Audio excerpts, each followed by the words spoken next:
So, you know, we've had our AZ1 delivered, and we're going to be transforming this into the Liberty Walk LB40, the mini F40. We've got to take it a step further. It can't just be the kit. So we've invited a friend of the business, somebody we've worked with in the past, to come and talk to us about something very exciting.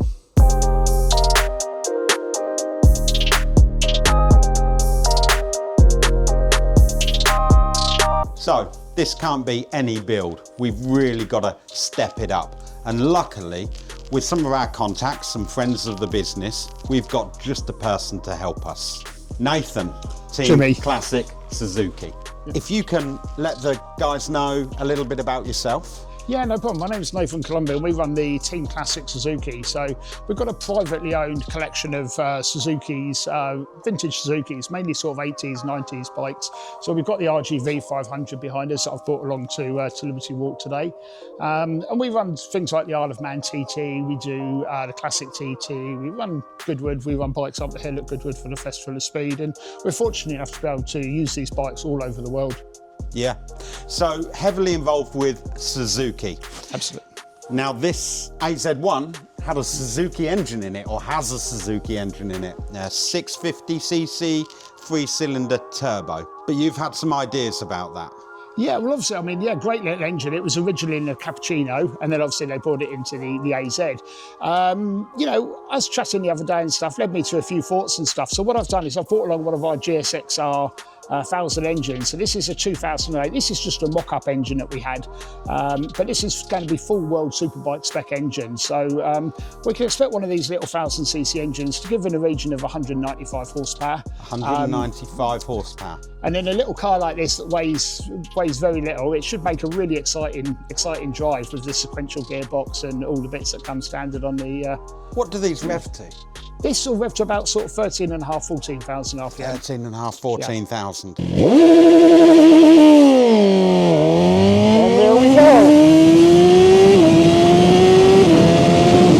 And this is a World Superbike titanium manifold. Yeah, so we've got the exhaust pipe here. This is just stuff that we sort of had lying around a little bit. So the weight of that's incredible, really. Full titanium system. I mean, this one in particular is made by Yoshimura, but I'm sure we could utilise certain parts of that with your build. Yeah, well, a full sequential box, 14,000 RPM, nearly 200 horsepower in a LB40 build. I think that's the route we should be looking at and going down. It's certainly going to make something very exciting to drive.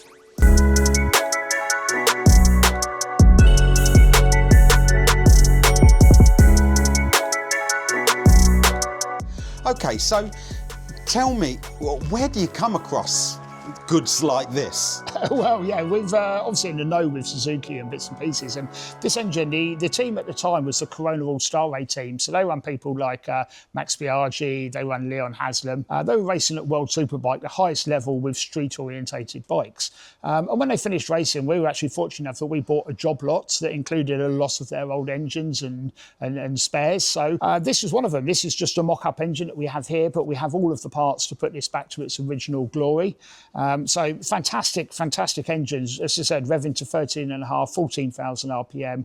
Whole engine's probably in the region of sort of 60 kilos. So really? It makes it a really, really exciting package. That could transform the performance of this. Absolutely, and the sequential box is never to be sniffed at.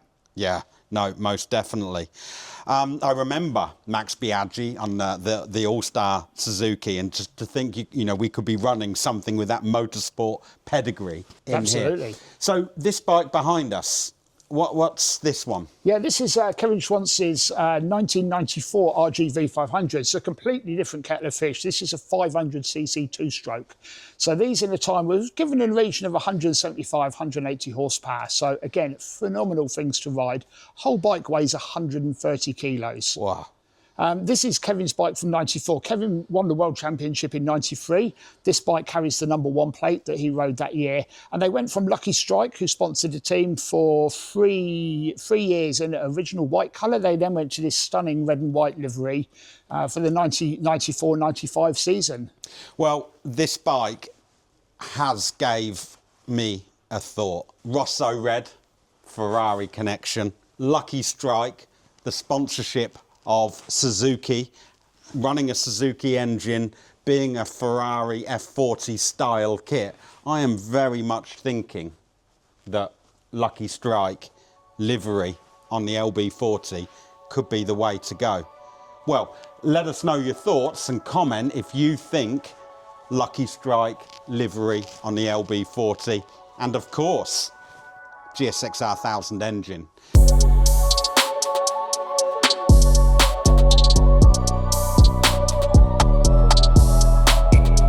So Nathan, tell me, what's involved in getting that in there? Well, as you can see, Jimmy, we're quite fortunate. There's quite a lot of space in the back here. So there's a couple of things that dictate where the engine goes. First of all is the diff location. So we've obviously got to get the quaif diff. The diff needs to be in the right position with relation to the rear wheels. And then obviously what we're going to try and do is get the engine as far forward as we can in it, so we can really optimise the weight distribution in the car. Really get this thing so that it handles on rails. We're fortunate enough that, you know, we build motorcycles that do 200 mile an hour across the Isle of Man TT course.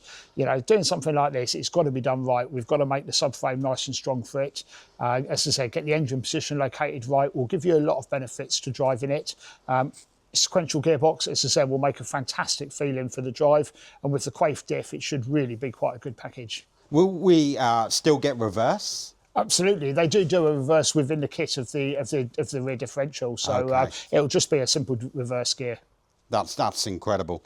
And with the LB40 kit, we have 3 exhaust pipes coming out the centre, very similar to the original F40.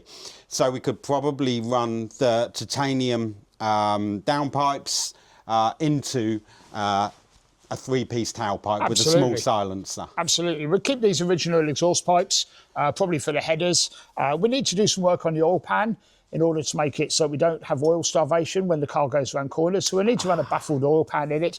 That will dictate a little bit where the exhaust sits. And then obviously saying we can do it, the 4x2 into the 3 end cans will look absolutely fantastic. And sound incredible. Sound unbelievable.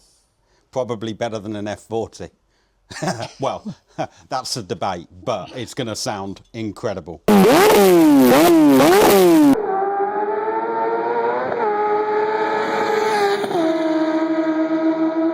So what do we do about electronics and wiring loom? I remember doing the RX-7 builds a couple of years ago, and the wiring loom was horrendous. What would we do to run this engine? To be honest, Jimmy, I think the secret is to keep it nice and simple. So what we'll do is we'd use the standard car loom to power all the normal the lights and all the legality parts that you need on the car. And then what we'll do is we'll take the bike loom, the motorcycle loom, we'll cut all that side out of the motorcycle loom, literally just run it as a separate engine harness that overlays over the top of the original car. Oh, okay. Well, you make that sound quite simple, which is nice. And what about dashboard? Again, dashboard, totally up to your choice there, Jimmy, whether or not you just put the single analogue gauge in the middle there. Again, we'll hook that straight up to the standard ECU, the bike ECU. We'll just flash that ECU. And then you can run a digital dash if you want. You can run a single, a big analogue, whichever you like. Shift light. Shift lights, yep. Oh, that sounds good. And if you really like, we can put in something like a Pizzazz, an aftermarket traction control unit, which would give you, again, facilities to run traction control if and when you decide you need it. To be fair, I think traction control is probably needed.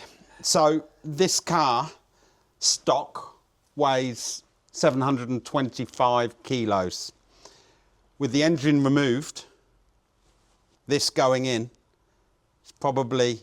I'm probably saving in the region of about 50 kilos from the engine gearbox package to this combined bike unit. Add in the exhaust and stuff, maybe even a little bit more. So we could be 700 kilos or under. I think quite easily, yeah. 700 kilos, 195 horsepower. Traction control is needed. Well, that sounds incredible, and it's something we're going to have to look at moving forward with. So this, to me, sounds like a complete no-brainer. But guys, let us know, do you think this is the engine conversion for the AZ1, or should we just leave it alone?